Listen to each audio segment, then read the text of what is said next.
Imagine a man standing on the gallows, just moments from death. The prison chaplain asks him to repent. He spits in his face. The hangman asks for any last words. The man looks him dead in the eye and says, "Yes, hurry it up, you hideous scum. I could kill 10 men while you're fooling around." And then the trap door opened. This isn't a character from a horror movie. This was a real man. His name was Carl Pat, and in 1928, inside the heavily locked walls of Leavenworth Federal Penitentiary, he began to write. A guard, out of curiosity more than compassion, handed him a pencil and some paper. Carl took it without a word. Over the next several weeks, he filled page after page. His memories, his thoughts, his unspeakable crimes, his beliefs. What emerged would become one of the darkest confessions in American history. He had no desire for pity, no illusions of redemption. He simply wanted the world to know what he had done, and why. This wasn't a cry for help. It was a manifesto of hate, and it holds secrets that will chill you to your core. Panzram was born in 1891 on a struggling farm in rural Minnesota. This was a time when children were expected to act like adults, long before they were ready. His father abandoned the family early on. His mother, burdened and exhausted, had little time or warmth to offer her son. By age 7, Carl was already getting into trouble. Petty thefts, fights, breaking into houses. By age 11, he was drinking. That same year, the authorities labeled him with a phrase no child should ever hear: incorrigible behavior. He was sent to a reform school. What happened in that school, according to Carl, changed him forever. He described it not as a place of education, but of pure punishment, a place where discipline crossed into cruelty. The goal wasn't to help children, it was to break them. Carl would later describe this experience as the moment something inside him just turned off. He stopped believing in people. He stopped trusting anyone. And something darker began to take root inside him. Resentment, and eventually, pure hatred. He once wrote, "I was taught how to lie, how to hate, and how to hurt." By his teenage years, Carl was constantly on the run, jumping trains, stealing whatever he could, getting arrested under fake names, then disappearing before authorities could figure out who he was.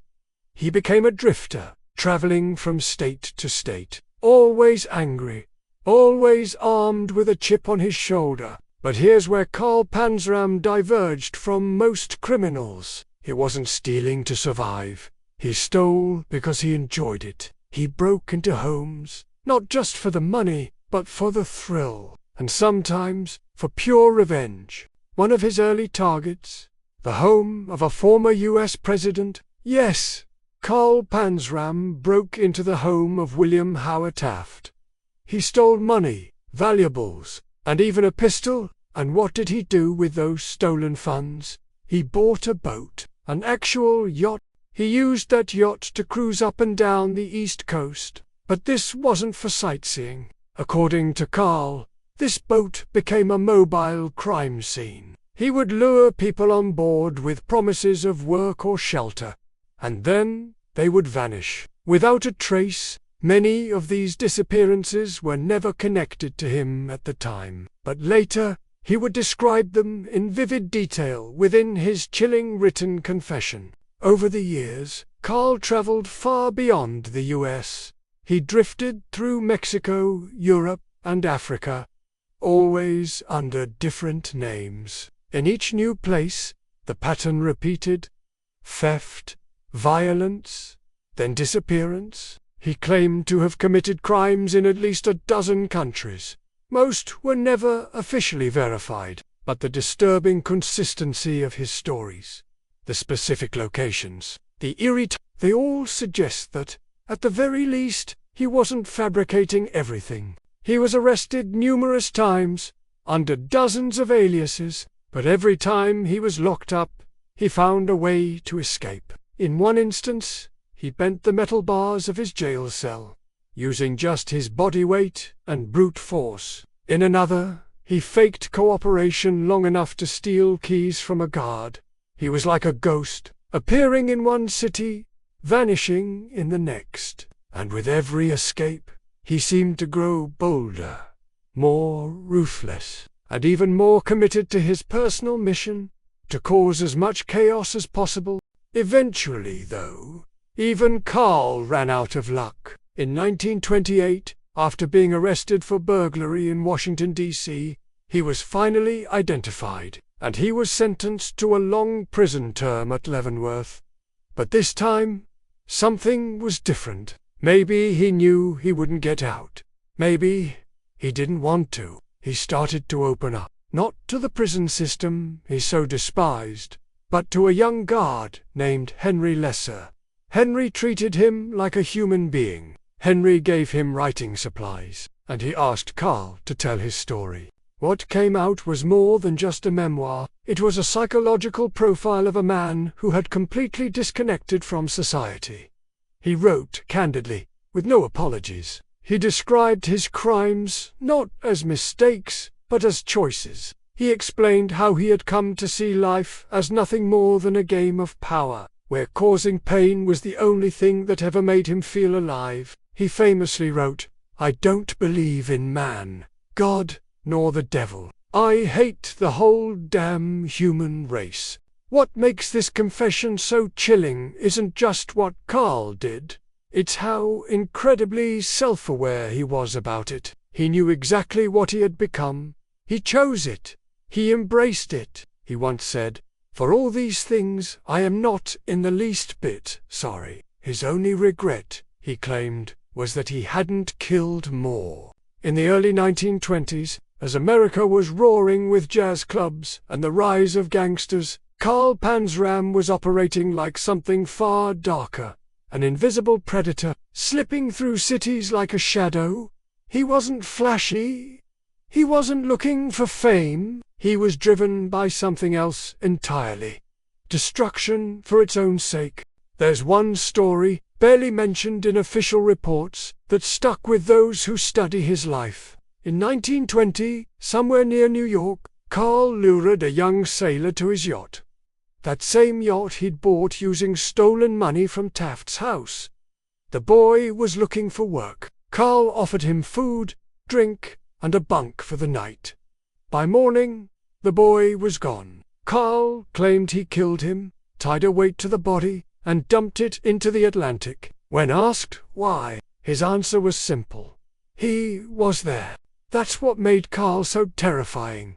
There was no pattern, no motive in the traditional sense. He didn't kill out of passion, or fear, or even gain. He killed because he wanted to. He once bragged that his only pleasures in life were sexual assaults, robbery, and murder. And he meant it. He sexually assaulted men. That part of his story is often left out because it's uncomfortable, too disturbing, even for true crime. But Carl was clear about it in his own words. He committed hundreds of assaults. He said it gave him power, control. He used sex as a weapon, and he saw no difference between physical violence and psychological terror. It was all the same currency to him. His reign of terror spanned continents. In Africa, he worked for a time as a labor overseer in Angola, under an alias. What he did there is mostly guesswork, because local authorities didn't record crimes committed by foreigners in those days. But Carl claimed he once hired 6 local men to help with manual labor. He led them deep into the bush, shot each one in the back, and left their bodies for the animals. Why? Because he wanted to see if he could get away with it. And he did. He always did. For almost 2 decades, he moved through the world unchecked. America, Mexico, the UK, France, even parts of India. He left traces in all of them. Sometimes a stolen item, sometimes a body. But he always kept moving, always under a new name. always just one step ahead of whatever system was supposed to catch men like him. And then there's the fire. One night in the early 1920s, Carl set an entire oil refinery ablaze in New Jersey, just because it made him angry to look at. He hated industry. He hated capitalism. He hated the idea that some men could live comfortably, while others, like him, were chewed up by the system and spat out, so he burned it down. No arrests, no suspects. The insurance company blamed faulty wiring. It was Carl.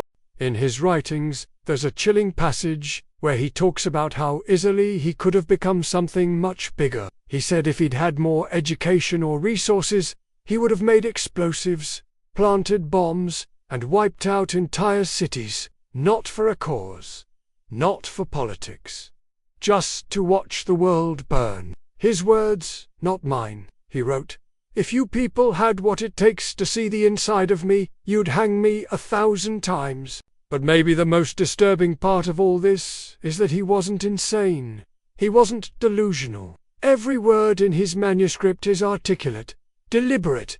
It's not the rambling of a madman. It's the manifesto of someone who knew exactly what he was doing and didn't care who got hurt. Some psychiatrists later speculated that he might have had antisocial personality disorder, maybe even psychopathy.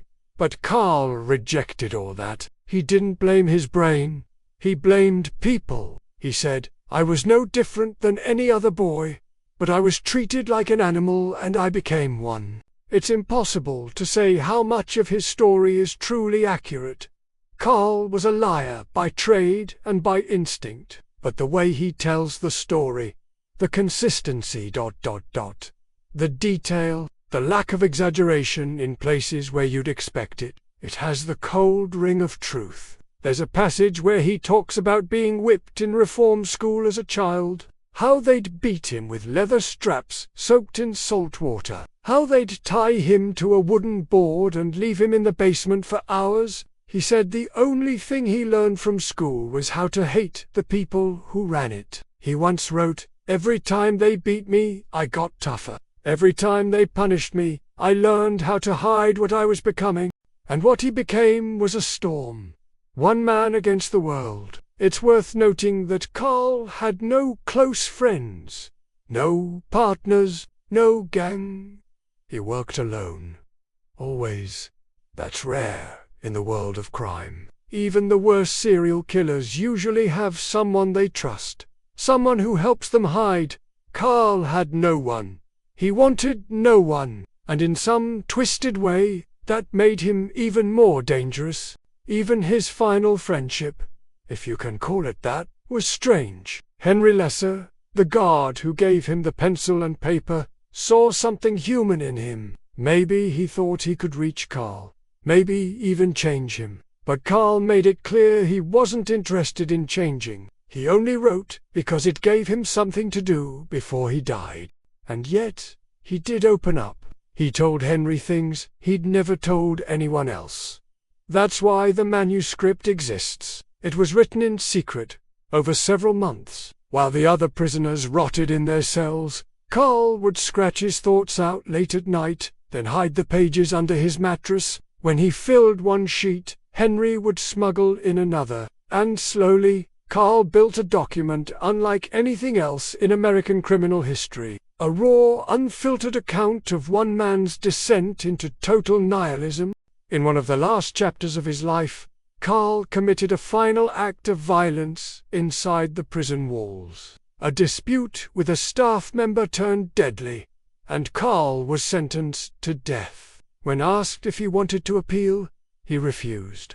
When asked if he had any last words, he said something so cold and casual that even the guards were stunned. "Hurry it up, I could have done this myself." On September 5, 1930, Carl Panzram was executed by hanging. He was 39 years old. He died exactly how he lived, defiant, angry, and utterly alone. His story faded into obscurity for decades, until the manuscript he left behind was finally published. It's now regarded by criminologists and historians as one of the most unfiltered looks into the mind of a career criminal. So, what do we do with stories like Carl Panzram? Most people have never even heard about him. He doesn't get documentaries like some others. He's too brutal for pop culture, too messy for redemption arcs. But his story matters because it's real, because it shows what happens when a child is thrown away, when every institution that's supposed to protect you instead breaks you, and because it proves that sometimes the monsters we fear are the ones we create. Carl wasn't a product of the underworld. He wasn't some mythical beast. He was born on a quiet farm in Minnesota. He was a child once. He liked dogs. He played in fields. Then life taught him that trust was weakness and kindness was bait, and he listened. It makes you wonder, who are the other forgotten monsters? And what role did society play in their making? Let me know your thoughts in the comments below. And if you found this story gripping, don't forget to like and subscribe for more true crime stories no one talks about.